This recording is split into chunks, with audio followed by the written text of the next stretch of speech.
Hello and welcome to Daily Nook. Daily Nook में आपका स्वागत है। वीडियो स्टार्ट करने से पहले अगर आप चैनल पे नए हैं तो चैनल को लाइक सब्सक्राइब करें और वीडियो को शेयर करें। युद्ध के बीच पुतिन की दरकती छवि के बावजूद समर्थन में खड़ी एक विचारधारा। यूक्रेन को अभी तक हरा न पाने से सिर्फ पुतिन की नहीं, दुनिया भर में फैले उनके समर्थकों अनुयायियों की सोच भी गलत साबित हुई है। यह भी साफ हुआ है कि आज युद्ध सिर्फ सैन्य शक्ति से नहीं जीते जा सकते। फिर भी अमेरिका सहित दुनिया में फैले पुतिन समर्थकों की बड़ी लॉबी उनके पक्ष में खड़ी है। एक लोकतांत्रिक देश जिसमें दूसरे तमाम देशों की तरह बुराइयां हैं, लेकिन वह मुक्त विश्व का हिस्सा होना चाहता है। उस पर एक ऐसे पड़ोसी ने हमला किया है जो आकार में उससे बहुत बड़ा है। वहाँ एक निर्मम तानाशाही है जो सामूहिक अत्याचार करती है। इसके बावजूद छोटे से उस लोकतांत्रिक देश ने 1 साल तक बहादुरी से उसका मुकाबला किया और अब भी कर रहा है। जबकि दुनिया के बड़े हिस्से को लगता था कि हमले के कुछ ही दिनों बाद उस लोकतंत्र की पराजय होगी।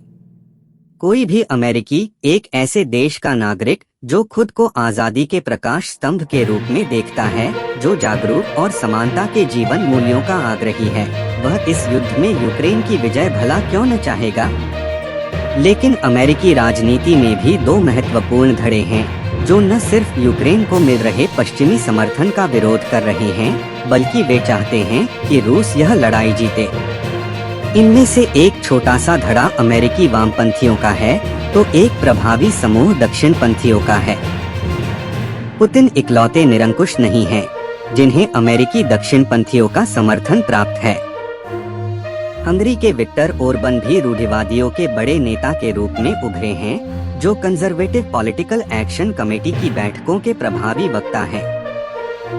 लेकिन रूढ़िवादी ओरबेन अपने लक्ष्य के बारे में स्पष्ट हैं और उनकी बहुत आलोचना भी नहीं की जा सकती।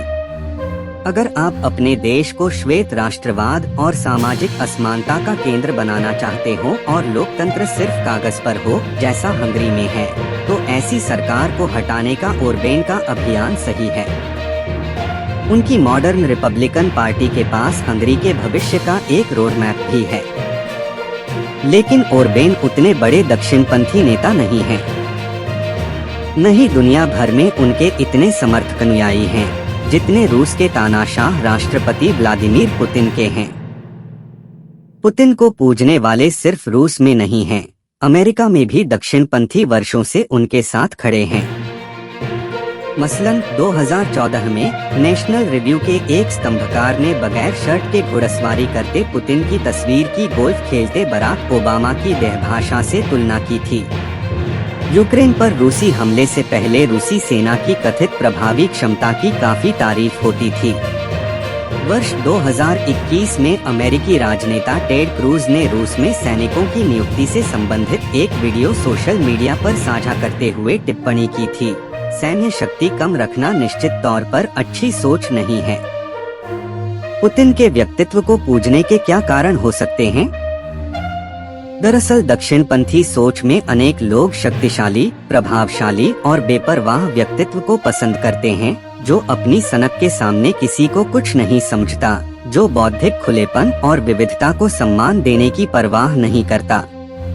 ऐसे लोगों ने पुतिन को अपने आदर्श के रूप में देखा और पुतिन जिस देश के शासक हैं, उस रूस की कथित सैन्य क्षमता और आक्रामकता ने भी उन्हें आकर्षित किया। ऐसे लोगों का वर्षों से यह मानना रहा है कि पुतिन ने अपनी ताकत और सनक से रूस को एक बेहद ताकतवर देश बना दिया है।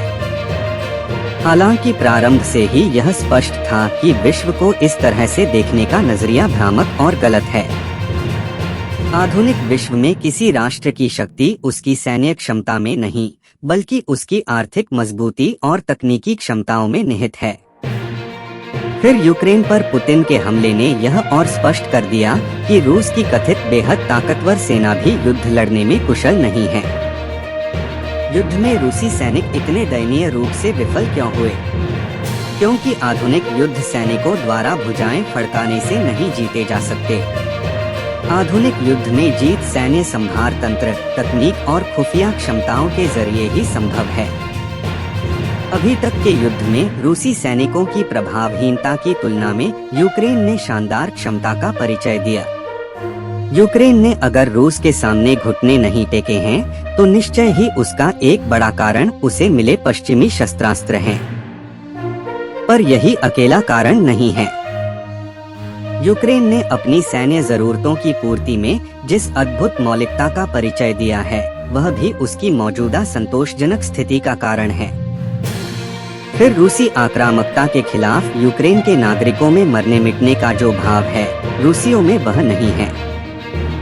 यूक्रेन के प्रति दुनिया भर में दक्षिणपंथियों का गुस्सा बढ़ रहा है। इसका कारण सिर्फ यह नहीं है कि जिस नेता को वे पूजते थे वह कमजोर साबित हुआ है, बल्कि उनका गुस्सा इसलिए भी बढ़ रहा है क्योंकि निरंकुश सत्ता और बेपरवाह ताकत के बारे में उनकी सोच भी गलत साबित हो रही है। यह गुस्से और हताशा का ही नतीजा है कि अमेरिका में दक्षिणपंथी लॉबी इस सुनियोजित प्रचार में लगी है कि यूक्रेन हार रहा है। दक्षिणपंथी सोच वाले और ट्रंप समर्थक अमेरिकी टेलीविजन शख्सियत टकर कार्लसन ने तो पिछले अगस्त में ही रूसी विजय की घोषणा कर दी थी, जबकि उसके कुछ ही दिनों बाद यूक्रेन ने युद्ध के एकाधिक मोर्चे पर रूस को करारा जवाब दिया था।